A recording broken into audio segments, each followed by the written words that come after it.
America, a jigsaw puzzle of checkered colors and scenes, denoting many things in many places.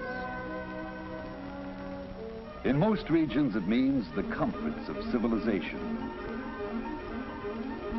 of modern homes, of shiny cars on smooth highways, of fancy stores in noisy city canyons. But there are quiet, lonely canyons in America, too. The gorges of northern Arizona and New Mexico that cut across the vast, empty tablelands. A region that molds life into primitive simplicity. In this country of canyons and of plains live a proud and aristocratic people, the Navajos.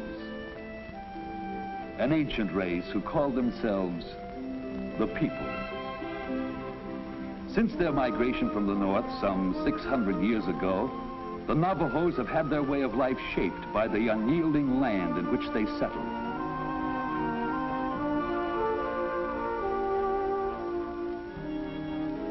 Theirs is a land not man-made, but one etched by time with wind and weather for tools.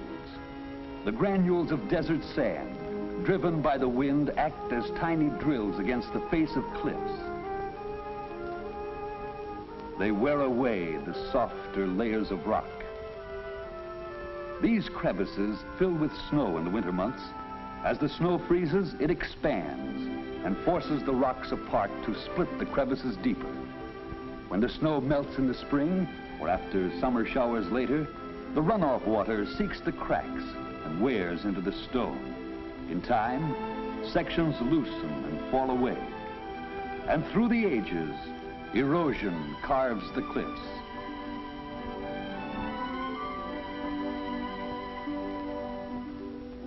In this broken land, roads are few and rough, often mere trails or a sandy canyon floor, limiting transportation in the past to horse and wagon or to horseback. But including today, modern pickup trucks. Leading off from the roads are faint wagon tracks, the only signs to tell you that there's a home out there somewhere. It's hard to distinguish the houses, for round and squat as beehives, they melt right into the landscape. The Navajos do not live in villages as do other tribes, but in lonely hogans under a butte or on the plains. Because of the isolated region, homes have been built of materials at hand. On the barren plains, the hogans are often cone-shaped, for here there are few tree trunks to serve as poles, and the supporting framework must be simple. But it can be heavily plastered with mud. Often the homes on the windswept mesas may have the door protected by a vestibule, a covered approach to keep out the snow and rain and the eternal sand. This door, one of the two openings in any hogan, always faces to the east. For the Navajos are sun worshippers, and on each new day, they greet the rising sun. In scrub forests of the higher elevations, hogans are built of piñon logs, mortised together, chinked with clay between. The roof is dome-shaped, coated with mud. In the center is the second of two openings of the hogan, the smoke hole. Originally an escape for smoke from the open fire inside, today it may boast a stovepipe or two. Outlets from wood stoves used for both heating and cooking. Inside, the logs of the roof are laid one on the other to form an inverted cone. Below, clothing hangs on wooden pegs, and extras are stored in boxes or trunks. On the swept dirt floor at night are spread beds of pelts and blankets. A table, always placed to the right of the door, serves as kitchen. And in one simple log room in the winter months, the Navajo family lives its daily life. In summer, the household moves outdoors into a simple shelter built nearby. A framework of poles enclosed by brush, or perhaps only topped by a layer of branches, these sunshades are set up for hot weather comfort. If the family can afford a tent, it is pitched nearby. And out of doors, the daily chores go on.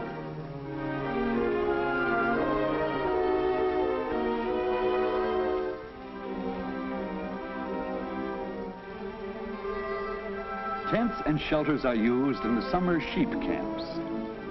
For the Navajos are shepherds, an economy determined by the dry land. The first sheep were taken from the Spaniards in New Mexico in the 1600s. In the centuries since then, the animals have become well suited to this land of little forage and water. They provide easily butchered meat for the family.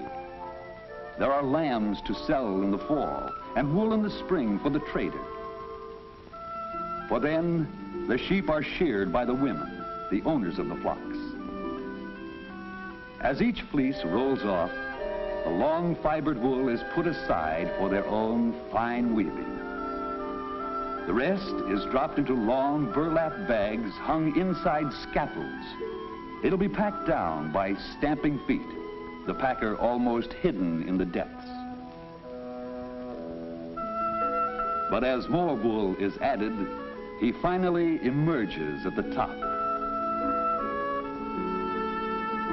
These bags may be tightly stuffed to a weight of 300 pounds or more.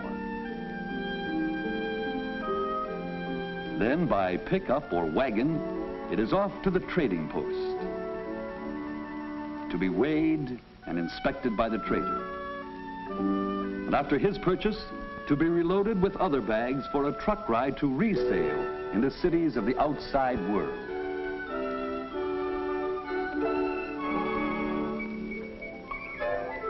On all the broad Navajo reservation, the trading posts are the only towns.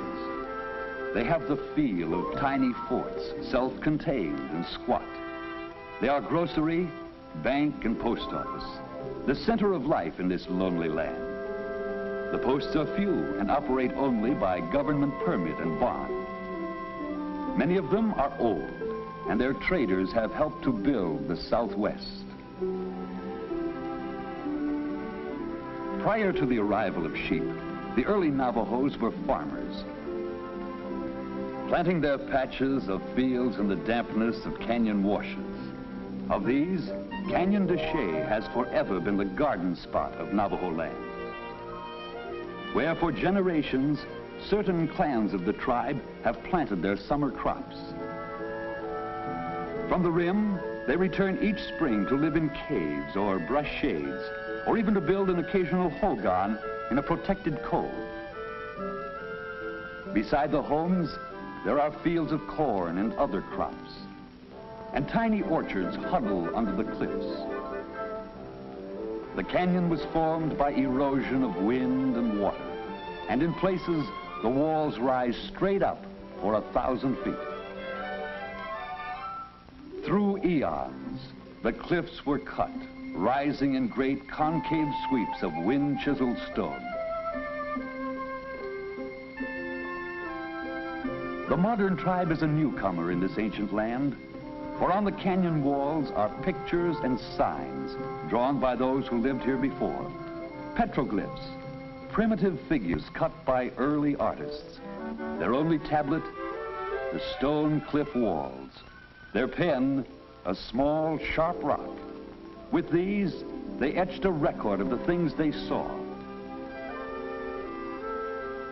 Nearby are their dwellings. Hunched on great shelves on the North Canyon wall sit the stone houses of the really ancient ones, the Pueblo people of prehistoric times. Several hundred separate ruins have been left by these people, records of their history forged in the centuries between 300 and 1300 AD. And history has been shaped here for the more recent people, the Navajos, for to many it was the beginning of the tragic Long Walk. In the winter of 1863-64, the last remnants of the tribe fled to this stronghold to escape capture by Kit Carson's men, sent to subdue them. The people hid in the rocky clefts, half frozen and hungry.